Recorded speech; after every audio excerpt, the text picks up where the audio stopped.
So Wednesday's workout for the month, we've got the back lever. So in the back lever, we're just doing 3 reps as a pull. So come down to this base position here, get a nice stretch and then pike up. So you might even set the rings up a bit lower so you can get a nice pull there.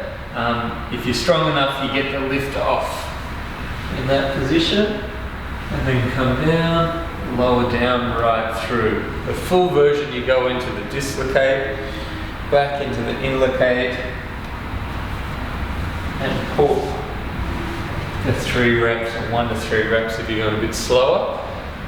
You can raise the rings higher to make it heavier, especially if you're doing that dislocate, inlocate.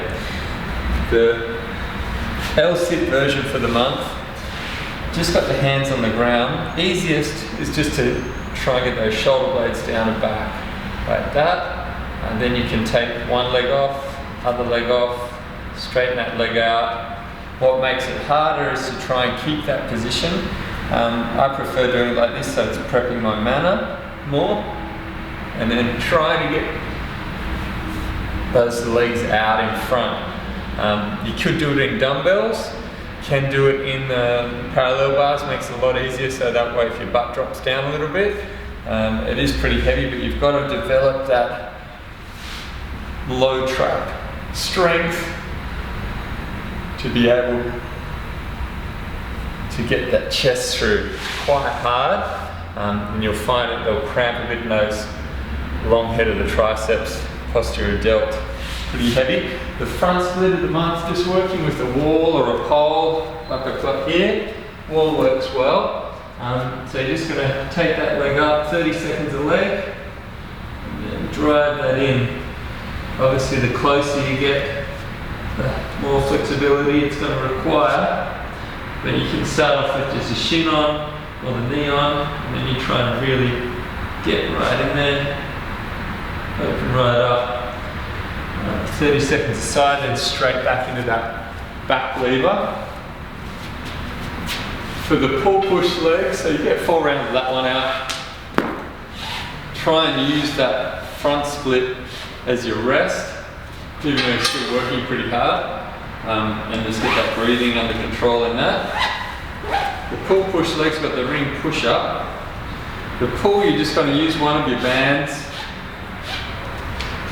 You can obviously use dumbbells, kettlebells, whatever you like, but just for the kind of version that you need minimal equipment,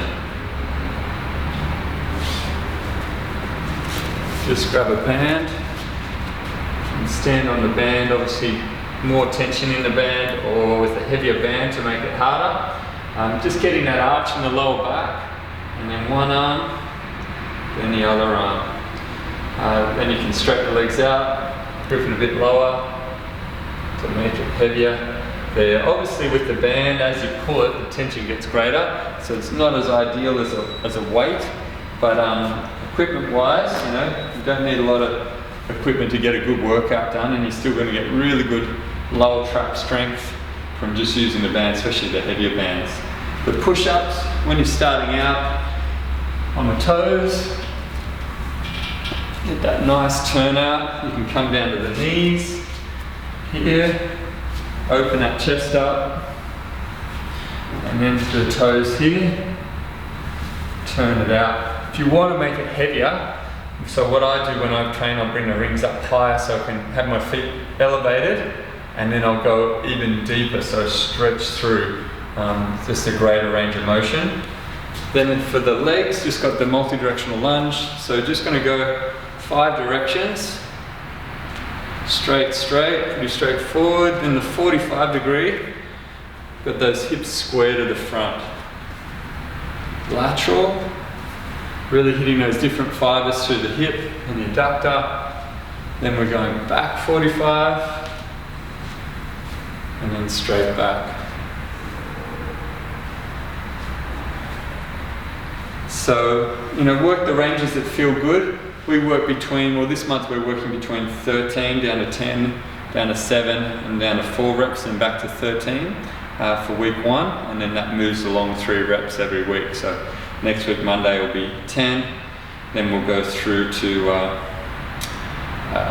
to 7, then we'll go through to 4, and then come back to 13 and 10 again. So just moving the reps along, so that way you get a good response in the tissues and it feels good, and you're getting a diverse range of fibre recruitment from the workout. For the lunges though, I'd probably just stick with just getting all of them done if you're new to them, and hit those different angles. You can load it up, make it a bit heavier, or you could do it faster and get out more reps each side. Then for the rest after that, just getting a nice deep diaphragmatic breath into the belly, feel that belly expand and squeezing all that air out. First 2 rounds kind of warm up, 3rd and 4th set push it a bit harder. For the core it's a bit different, using the rings, side flexion.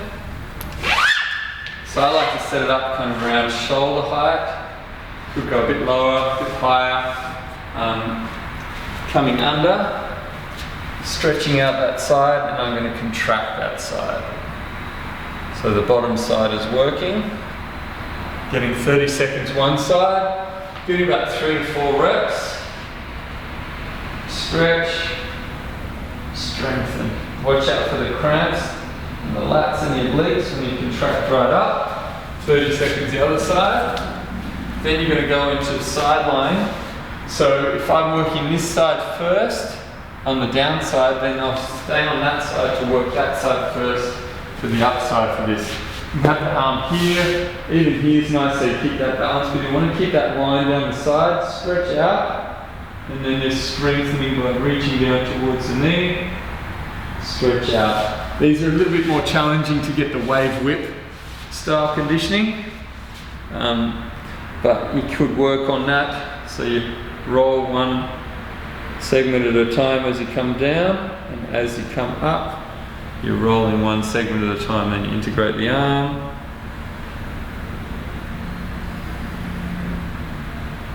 Like that. Again, watch out for those cramps on the side. 3 sets of that, 6 minutes, good fun.